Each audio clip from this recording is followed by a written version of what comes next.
तो चलिए friends, past year question start करते हैं हम चैप्टर नंबर 1 रियल नंबर के। तो देखिए 2021 में क्वेश्चन आ रखा है ये। 3 alarm clocks rings there alarm at regular interval of 20 minutes, 25 minutes and 30 minutes respectively. इसका मतलब है 3 अलार्म घड़ियाँ हैं जिसमें से हर 20 मिनट बाद एक घड़ी बजती है, दूसरी घड़ी हर 25 मिनट बाद अलार्म बजता है उसमें, तीसरी घड़ी में हर 30 मिनट्स बाद अलार्म बजता है। होप आपको यहाँ तक क्वेश्चन समझ में आया। If they first beep at 12 noon, मतलब पहली बार जब तीनों घड़ियाँ साथ में बजी, 12 बजे बजी तीनों घड़ियों में अलार्म, बोला दूसरे टाइम वो कब दोबारा बजेंगे, अगली बार कब तीनों घड़ियों में दोबारा अलार्म एक साथ बजेगा। हालांकि अलग अलग इंटरवल में बजता है, पहली बार साथ में बजा था 12 बजे, तो दूसरी बार कब साथ में बजेगा। होप आपको क्वेश्चन समझ में आया हो। तो जब भी ऐसा क्वेश्चन आए कि कब दोबारा साथ में अलार्म बजेगा, कब दोबारा लोग साथ में फिर से मिलेंगे, इसके काफ़ी टाइप के क्वेश्चन मिलते हैं। तो उस केस में हम हमेशा क्या लेंगे, एलसीएम लेंगे। तो हम क्या लेंगे, एलसीएम लेंगे। एलसीएम ऑफ, ऐसे नहीं होता।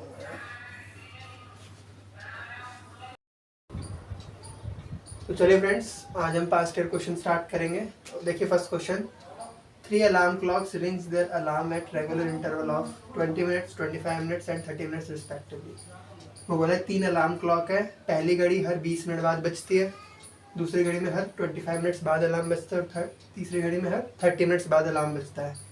If they first beep at 12 noon, मतलब पहली बार तीनों घड़ी साथ में कब बजी, 12 बजे बजी, तो अगली बार कब वो साथ में अगेन बजेंगी। ठीक है, अलार्म क्लॉक देखिए हम नाम दे देते हैं A1, A2, A3। तो तीनों कब बज रहे हैं साथ में, 12 PM पे। ठीक है, 12 PM पे और 12 PM पे। ठीक है, अब फर्स्ट जो अलार्म क्लॉक के बाद 20 मिनट्स बाद बजेगी, तो 12 के बाद 20 मिनट्स 12:20, फिर 12:40, ऐसी बजती रहेगी। सिमिलरली ये हर 25 मिनट्स बाद बजेगी, तो फिर ये बजेगी 12:25 पे, फिर बजेगी 12:50 पे, और ऐसे ही हर 25 मिनट्स बाद बजती रहेगी। और ये हर 30 मिनट्स बाद बज रही है अलार्म थर्ड, तो 12:30, फिर 1 PM। तो बोले साथ में अगेन कब बजेंगे, कब तीनों एक साथ फिर से बजेंगे। तो ऐसे अगर हम निकालने बैठ गए तो हमें काफ़ी सारा टाइम लग जाएगा। तो इस केस में हम क्या करेंगे, हम एलसीएम निकालेंगे। हम एलसीएम निकालेंगे किसका, 20, 25 और 30 मिनट्स का। 20, 25 और 30 मिनट्स का। तो देखिए प्राइम फैक्टराइजेशन से निकालते हैं एलसीएम, होप आपको आता हो, फिर भी बता देता हूँ। 20, 25 और 30 कम निकालेंगे प्राइम फैक्टराइजेशन से।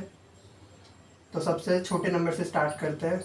2 से जाएगा कितनी बार, 20, 10 बार, डिवाइड करके चेक कर लेंगे। 25 नहीं आता तो एज इट इज लिख दो। 30 कितनी बार आएगा, 15 बार। अभी 2 के टेबल से जा रहा है 5 बार, ये दोनों नहीं जाते ना, एज इट इज लिख देंगे। अभी जाएगा 3 की टेबल से, छोटे नंबर से हमेशा स्टार्ट करेंगे, तो पहले 3 से करेंगे, ये दोनों नहीं जाते, ये जाता है 3 5 15। ठीक है, अब तीनों 5 से जाते हैं, 5 1 जा 5, ये 5 जा और ये 1 जा। अगेन अब ये 5 की टेबल में आएंगे, तीनों, जब तक तीनों में 1 नहीं आता तब तक हम एलसीएम निकालते रहेंगे। तो हमारा एलसीएम कितना आ जाएगा, हमारा एलसीएम आ गया 2 × 2 × 3 × 5 × 5, कितना हुआ, 2 2 4, 3 12, 5 65, 300 मिनट्स। इसको आर में चेंज करेंगे तो कितना आएगा, 60 से डिवाइड करके चेक कर लो, तो 5 आर। तो पहली बार कब साथ में बजे थे, 12 बजे, तो उसके बाद कब साथ में बजेंगे, 5 आर, कितना हो गया, 5 PM। Option number C. तो हर 5 घंटे में एक साथ फिर से बजेंगे। तो उसके बाद कब बजेंगे, 10 PM पे बजेंगे 5 घंटे बाद। मान लो अगर ऑप्शन में 5 PM नहीं होता तो हम 10 PM देखते। ये नहीं कि उसके नज़दीक वाला मार्क कर देना, ऐसे मत करना। तो जब भी ऐसा कोई क्वेश्चन आए कि 3 अलार्म क्लॉक कब साथ में दोबारा बजेंगे, तो हमेशा एलसीएम निकालना। इसके 2-3 वैरायटी और बन सकते हैं। मान लो 3 एथलीट दौड़ रहे हैं, सबकी स्पीड दे रखी है, एक बार वो उतने बजे स्टार्ट करे तो दोबारा कब वो मिलेंगे, तो उस केस में भी एलसीएम निकलेगा। तो जब भी कोई ऐसा क्वेश्चन है कि दोबारा कब साथ में मिलेंगे, या ट्रैफिक लाइट पे भी एक ऐसा क्वेश्चन बुक में होगा आपके कि तीनों ट्रैफिक लाइट कब एक साथ फिर से ग्रीन होंगी, तो उस केस में हमें हमेशा एलसीएम निकालेंगे। तो होप आपको एक क्वेश्चन समझ में आया हो, 2021 में आया था ये 1 मार्क्स में। तो चलिए चलते हैं क्वेश्चन 2 पे।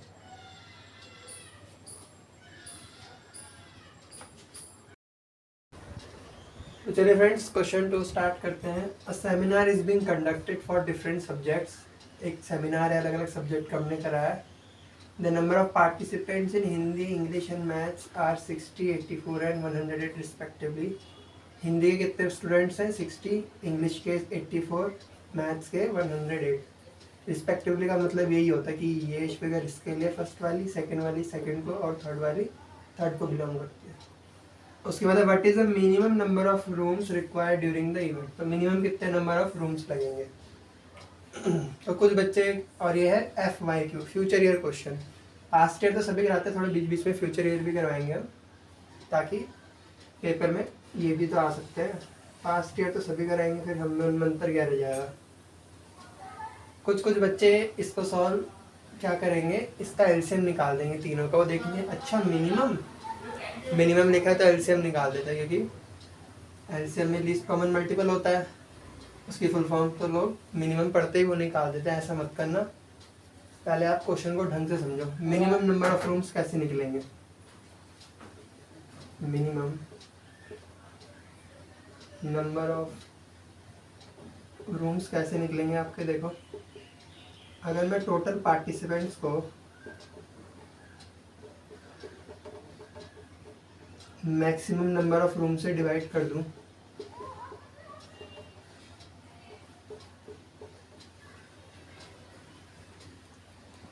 Maximum number of participants in one room,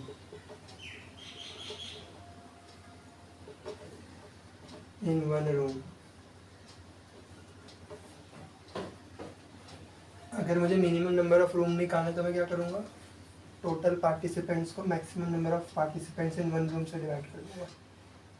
एक रूम में ज़्यादा से ज़्यादा पार्टिसिपेंट आने की कोशिश करूँगा, तभी तो मेरे कम से कम रूम लगेंगे। तो यानी कि मुझे क्या निकालना पड़ेगा, HCF निकालना पड़ेगा।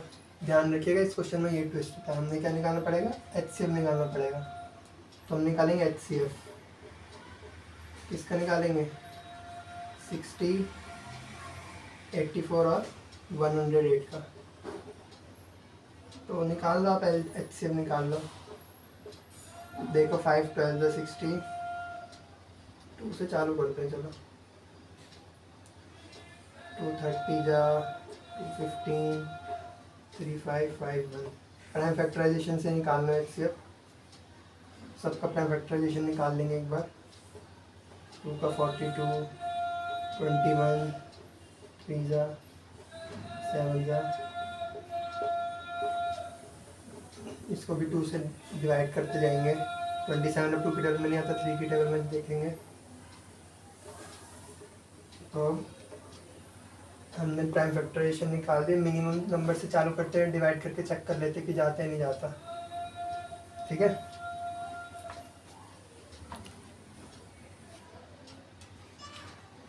तो हमने क्या किया, प्राइम फैक्टराइजेशन निकाल दिया।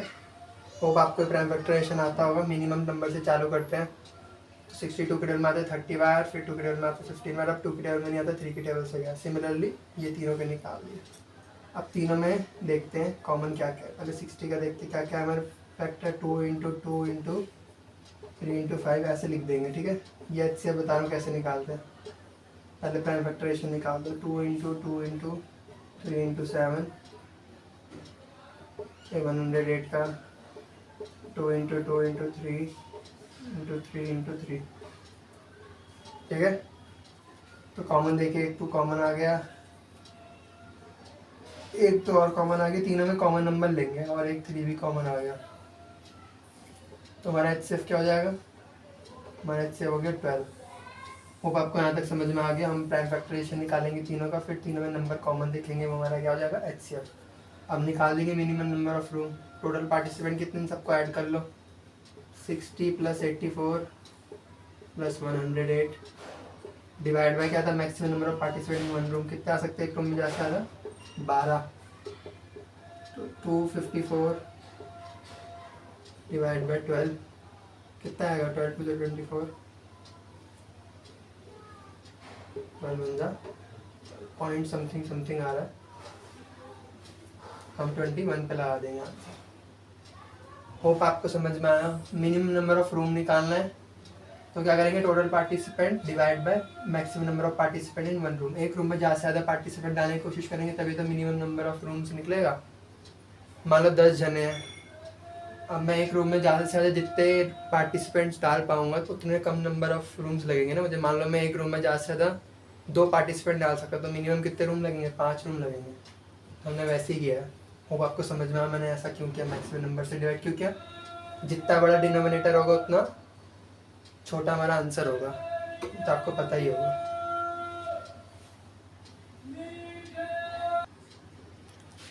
तो अब आपको क्वेश्चन समझ में आया। इसमें क्या था crux, divide by maximum number of participant in one room, HCF निकालना था। ये ध्यान रखना, मिनिमम देखते ही एलसीएम मत निकाल देना। तो ये अच्छा पार्ट है इस क्वेश्चन का, तो नोट डाउन कर लीजिए, काफ़ी अच्छा क्वेश्चन है, पर मैं आ सकता है आपके हाफ ईयरली टेस्ट में।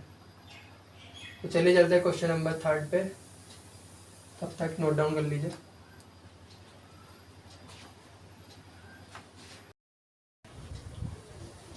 तो चलिए फ्रेंड्स क्वेश्चन नंबर 3 स्टार्ट करते हैं।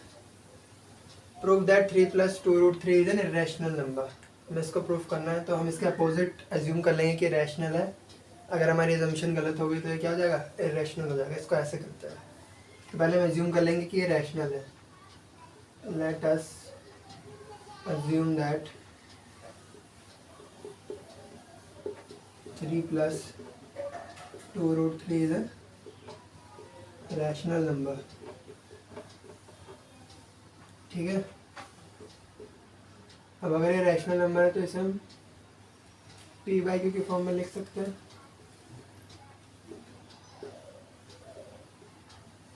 इसे हम p/q के फॉर्म में लिख सकते हैं ना, क्योंकि रैशनल नंबर को तो हम p/q के फॉर्म में लिख सकते हैं। Where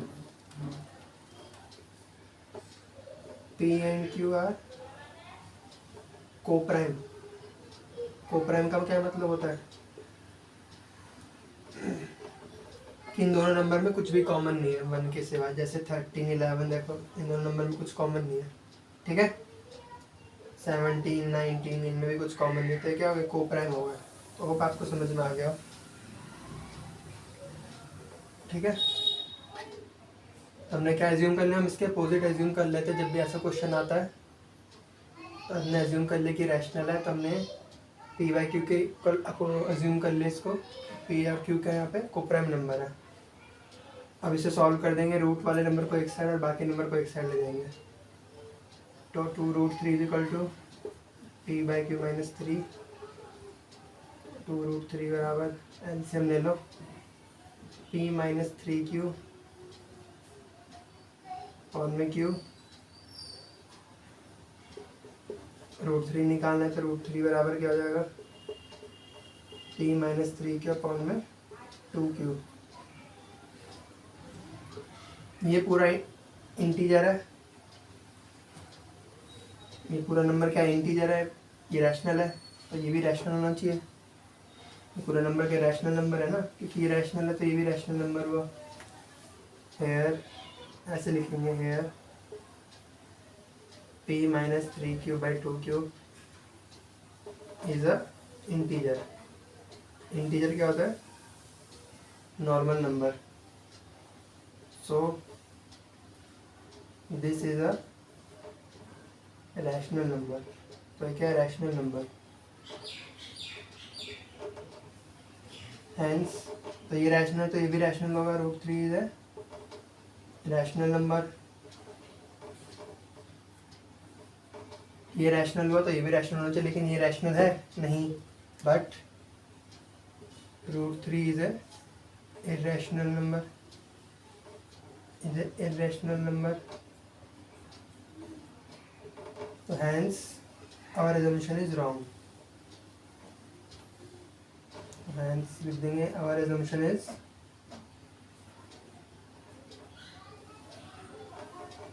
wrong। ठीक है, हमारी assumption क्या होगी, wrong। तो ये क्या होगा, irrational number हो गया। फिर से बता देते हैं एक बार, मैंने क्या किया, इसने रैशनल नंबर प्रूफ करने के बोला तो इसके अपोजिट हमेशा एज्यूम कर लेंगे। तो हमने क्या एज्यूम कर लिया, रैशनल नंबर है।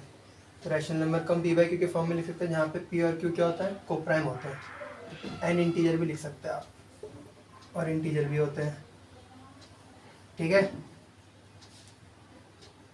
तो फिर मैंने क्या किया, रूट वाले नंबर को एक साइड और बाकी नंबर को मैं एक साइड ले गया। नेक्स्ट टाइम हमारा ये होगा हमेशा ऐसे क्वेश्चन में। तो पहले मैं इस नंबर को इधर ले गया, फिर एलसीएम ले लिया। अब 2 बचा, 2 को इधर ले जाऊंगा तो ये मल्टीप्लाई में इक्वल टू उधर जाके क्या हो जाएगा, डिवाइड हो जाएगा। तो ये नंबर आ गया। तो ये भी एक इंटीजर नंबर है, तो ये भी क्या हो गया, एक रैशनल नंबर हो गया। तो √3 का हमारा क्या हो जाएगा, रैशनल, क्योंकि इसके इक्वल है। लेकिन √3 तो रैशनल है नहीं, इरैशनल है। तो हमारी एजम्पशन क्या हो गई, गलत हो गई, इसीलिए ये इरैशनल हो गया। Hence our assumption is wrong. So ये लाइन नीचे लिख देना। So 3 + 2 √3 is an irrational number. अब √3 कैसे इरेशनल है, मैंने सबसे पहली वीडियो में अपने दिखा रखा है सॉल्व करके, आप वो देखिएगा, नोटपैड पे मैंने सॉल्व किया हुआ है ये कैसे इरेशनल। कभी कभी ये भी आ जाता है, prove that √3 is an irrational number. तो उस केस में कैसे करेंगे, मैंने अपने फर्स्ट वीडियो में बता रखा है, तो प्लीज़ आप उससे देख लीजिएगा। होप आपको समझ में आओ। ऐसे क्वेश्चन का तरीका सेम ही रहेगा। पहले रैशनल नंबर एज्यूम करके पी बाई क्यू के इक्वल रख देंगे, फिर रूट वाले नंबर को एक साइड और बाकी नंबर को एक साइड ले जाके, ये इरेशनल होगा तो ये भी इरेशनल होता है, बट √3 क्या है, इरेशनल नंबर है। तो हमारी assumption क्या होगी, रॉन्ग। हमेशा यही तरीका फॉलो करना जब भी ऐसा कोई क्वेश्चन है, बीच में प्लस माइनस कोई भी साइन है, ये मल्टीप्लाई है, तो हमेशा यही प्रोसीजर फॉलो होगा। और खाली अगर नंबर है √3 इज एन इरेशनल नंबर, तो उस केस में मैंने सबसे पहली वीडियो में बता रखी है कैसे करेंगे। तो होप आपको समझ में आया। तो चलिए चलते हैं थर्ड वीडियो पर। तो फोर्थ क्वेश्चन करेंगे अब हम। तो चलिए स्टार्ट करते हैं फोर्थ क्वेश्चन।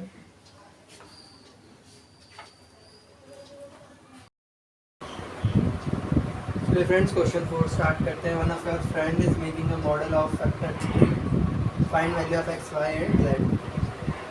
तो ये भी फ्यूचरियल क्वेश्चन है।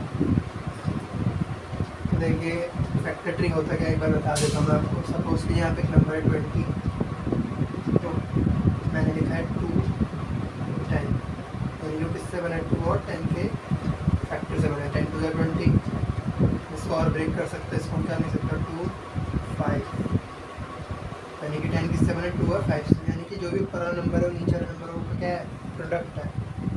तो सेम इसमें करेंगे ये प्रोसेस है। तो इसको इससे मल्टीप्लाई कर देंगे, 2 7 8 3 × 5, हमारा आ जाएगा x। तो कितना आ रहा है, 1 3 9 6 5, यही आगे चेक कर लीजिएगा मल्टीप्लाई करके। सिमिलरली हमें ये निकालना है, तो y × 253 कितना होगा हमारा, 2783। मुझे y निकालना है, तो ये किधर जाएगा, डिवाइड में जाएगा। मल्टीप्लाई होता है उधर, इक्वल टू उधर जाके क्या हो जाता है, डिवाइड हो जाता है। तो हम डिवाइड कर देंगे, तो कितना आएगा, y की वैल्यू कितनी आ रही है, 11। सिमिलरली ये देख लेंगे, इसको इससे डिवाइड कर देंगे तो कितना आ जाएगा, 2 3 23 आगे जाए। वो आपको फैक्टर ट्री समझ में आया होगा। इसमें कुछ नहीं है, बस मल्टीप्लाई करके ऊपर वाला नंबर आता है।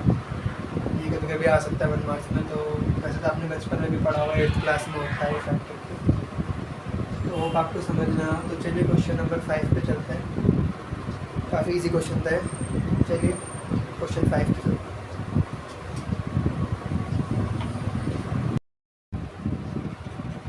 चलिए फ्रेंड्स क्वेश्चन नंबर 5 स्टार्ट करते हैं। Find the HCF and LCM of P and Q। P की वैल्यू है A4, B 3 और Q की वैल्यू है A² B। Again future year question, past year काट के फ्यूचर ईयर तो क्लास का नाम। चलो कोई बात नहीं, स्टार्ट करते हैं। तो देखिए जब भी हम HCM निकालेंगे ऐसे क्वेश्चन में बच्चे डर जाते हैं कि वेरिएबल आ गया कैसे हो गए। तो देखिए इनको करने का बहुत अच्छा तरीका बता दो, सिंपल सा। जब भी आप HCM निकालेंगे तो आप लेंगे lowest power of lowest power, ठीक है। जैसे देखिए HCF और P एंड Q कैसे निकालेंगे, देखिए A की लोवेस्ट पावर क्या है, 2 है इन दोनों में। B की क्या है लोवेस्ट पावर, यहाँ पे B 3 है, यहाँ पे B की पावर 1 है, तो लोवेस्ट क्या हुआ दोनों में से, नीचे वाली ये हो गया HCF। LCM होता है हाईएस्ट पावर, एलसीएम होता है हमारा हाईएस्ट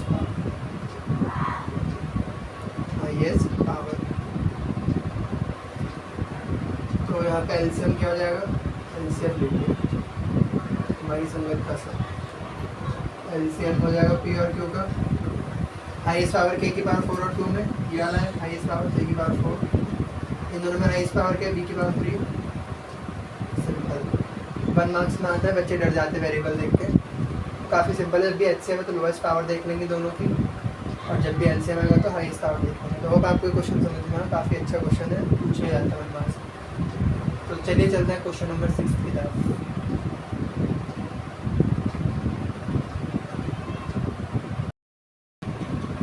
तो 2024 का क्वेश्चन है, show that this number is a composite number. Composite number क्या होता है, जो दूसरों के टेबल में भी आता है अपने टेबल और वन के साथ।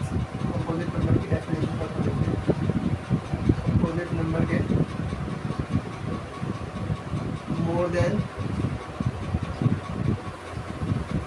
2 फैक्टर्स होते हैं। जैसे हो गया 4 के क्या क्या फैक्टर हो गए, 1 के टेबल में आता है, टेबल भी आता है 4 के टेबल में। तो देखो दूसरों के टेबल में भी आ रहा है, अपने 1 के अलावा दूसरों के टेबल में भी आता है, उससे क्या बोलते हैं कंपोजिट नंबर, जिसके 2 से ज़्यादा फैक्टर होते हैं। 10 1 के टेबल में आ गया, 2 की 5 की 10 की। तो देखो अपने और 10 के अलावा ये दूसरों के टेबल में भी आ रहा है। कंपोजिट नंबर होते हैं जिनके मोर देन 2 फैक्टर। इसके कितने फैक्टर हैं, 3 फैक्टर हो गए, इसके 4 हो गए। होप आपको समझ में आ गया कंपोजिट नंबर क्या है। तो अगर ये नंबर जो भी इतना बड़ा नंबर बनेगा या अगर ये किसी की टेबल में आ जाए ये दूसरे की टेबल में, तो ये क्या हो गया, कंपोजिट नंबर प्रूव हो जाएगा। तो देखो हम इसे कैसे करेंगे।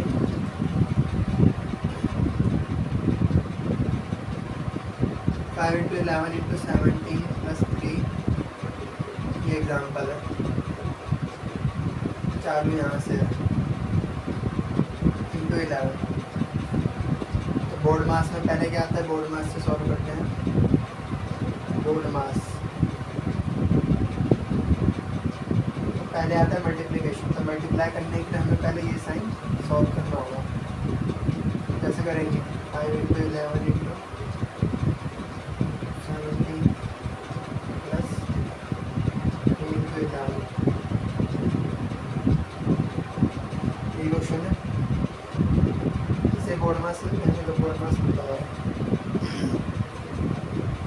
इसे हम सॉल्व भी नहीं करते, इसको हम ऐसे देख लेंगे। देखो इन दोनों में कॉमन क्या निकाल सकता मैं, 11, अंदर क्या बचेगा 5 × 17 + 3।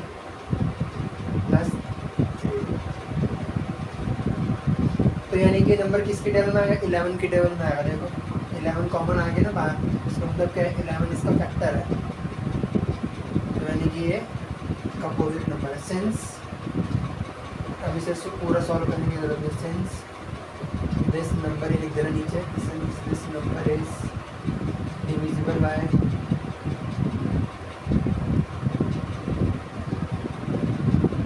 11, this is a composite number. Hope आपको समझ में आ गया। कंपोजिट नंबर मैंने बताया था ना, जो दूसरों के टेबल में भी आता है। देखो इसमें क्या कॉमन आ गया, 11 कॉमन ले सकता हूँ मैं, अंदर क्या बचेगा 5 × 17 + 3, यानी कि 11 की टेबल में आ रहा है, यानी कि नंबर अगर 11 से डिविजिबल है तो क्या होगा, कंपोजिट नंबर होगा। तो होप आपको समझ में आओ। ऐसे क्वेश्चन में क्या करेंगे, पूरा सॉल्व नहीं करेंगे, कॉमन निकाल लेंगे। कुछ कॉमन निकल रहा है तो एक composite number, otherwise prime number होगा। होप आपको समझ में आ गया ऐसे क्वेश्चन को कैसे अप्रोच करेंगे। तो चलिए चलते हैं क्वेश्चन नंबर 6 पर, नोट डाउन कर लीजिए।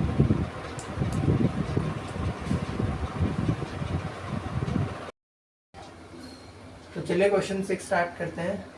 ये 2024 में क्वेश्चन आया था, थोड़ा इजी आया था, मैंने इसको थोड़ा अच्छा कर दिया है, उसी से मैंने लिया है तो मैंने लिख दिया।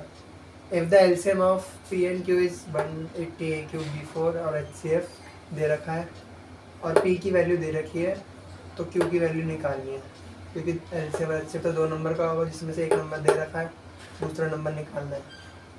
ऑप्शन ये है। तो क्वेश्चन में क्या था, 2024 के पेपर में एक्चुअल क्वेश्चन था, उसमें क्या था पी और क्यू दे रखा था, मुझसे एलसीएम पूछा था। तो मैंने बताई दी आपको कैसे निकालेंगे हाईएस्ट पावर लेके वेरिएबल की। तो मैंने थोड़ा मॉडिफाई करके ये अच्छा क्वेश्चन बना दिया। तो देखिए कैसे करते हैं। जब भी हमें एलसीएम एचसीएफ दे रखा हो और एक नंबर दे रखा हो, दूसरा नंबर निकालना हो, तो हम उसमें ये वाला फॉर्मूला लगाते हैं, आपने पढ़ा होगा। LCM into HCF is equal to product of two number, ये वाला फॉर्मूला लगाएंगे हम। एलसीएम कितना है, ये रहा 180 ए क्यूब बी 4, एचसीएफ कितना है 2a स्क्वायर बी स्क्वायर, और दो नंबर के पी और क्यू है। 180 a cube b 4 into 2a square b square, p की कितनी वैल्यू दे रखी है 18a स्क्वायर बी 4, और क्यू हमने निकालना है। क्यू निकालना है तो हम इस नंबर को इज इक्वल टू के नीचे ले जाएंगे, इधर ही मल्टीप्लाई में तो नंबर इज इक्वल टू के उधर जाके क्या हो जाता है, डिवाइड हो जाता है। अब हम डिवाइड कर देंगे, तो ये हो गया आपका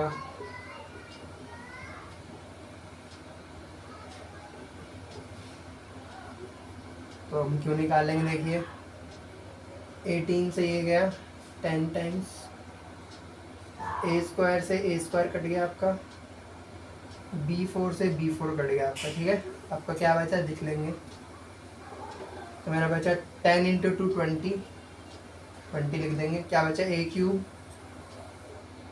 और बी स्क्वायर, तो ऑप्शन ए आंसर हो गया। होप आपको समझ में आया, ये फार्मूला आपने पढ़ा होगा अपनी बुक में, काफ़ी अच्छा क्वेश्चन था। इस फार्मूले बेस पे मैंने करा दिया। तो चलिए चलते लास्ट क्वेश्चन पे, अच्छा क्वेश्चन से नोट डाउन कर लीजिए, थोड़ा मैंने मॉडिफाई कर दिया था पेपर में से। तो चलिए चलते क्वेश्चन नंबर 7 पे।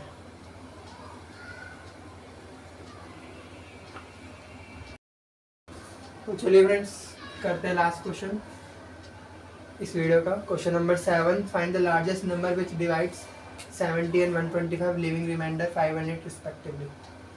वो बोले लार्जेस्ट नंबर बताओ जो इनको डिवाइड कर दे और रिमाइंडर 5 आए जब इससे डिवाइड करें और 8 आए जब रिमाइंडर इससे डिवाइड करें। तो हम क्या करेंगे, पहले जो रिमाइंडर आ रहे हैं उनको हम माइनस कर देंगे नंबर से। ऐसे टाइप के क्वेश्चन में हम ऐसे ही करते हैं ताकि हमें एग्जैक्ट नंबर पता चल जाए क्या आ रहे हैं। तो फर्स्ट नंबर क्या आएगा मेरा, फर्स्ट नंबर आएगा आपका 70 - 5 65, ठीक है। सेकंड नंबर आएगा आपका 125 - 8 117। लार्जेस्ट नंबर निकालें तभी दोनों को क्या निकाल देंगे, HCF। 65 के क्या फैक्टर होंगे, 5 × 13, 117 के क्या होंगे, प्राइम फैक्टराइजेशन से निकाल लीजिएगा, 3 × 3 × 13। दोनों में कॉमन क्या है, 13 है, तो 13 क्या हो गया हमारा HCF, लार्जेस्ट नंबर एक पूछा था। तो होप आपको समझ में आ गया। इसके अलावा और कोई क्वेश्चन करने की ज़रूरत नहीं है। मेरी 2 वीडियो जो पहले अपलोड करी थी, शॉर्ट्स के मार्क हुए किए हुए क्वेश्चन और ये पास्ट ईयर की वीडियो, ये चैप्टर सफिशिएंट, आपको किसी भी बुक से करने की ज़रूरत नहीं है, नंबर कटेंगे ही नहीं अगर आपने ये अच्छे से कर लिया तो। ना RS करना है, ना RD करना है, ना कुछ करना है एग्जाम्पल, मैंने सबसे थोड़ा थोड़ा क्वेश्चन लेके कर दिया है। तो होप आपको समझ में आ गया। हमने इस वीडियो में टोटल 7 क्वेश्चन करे। 7 मतलब थाला फॉर अ रीजन।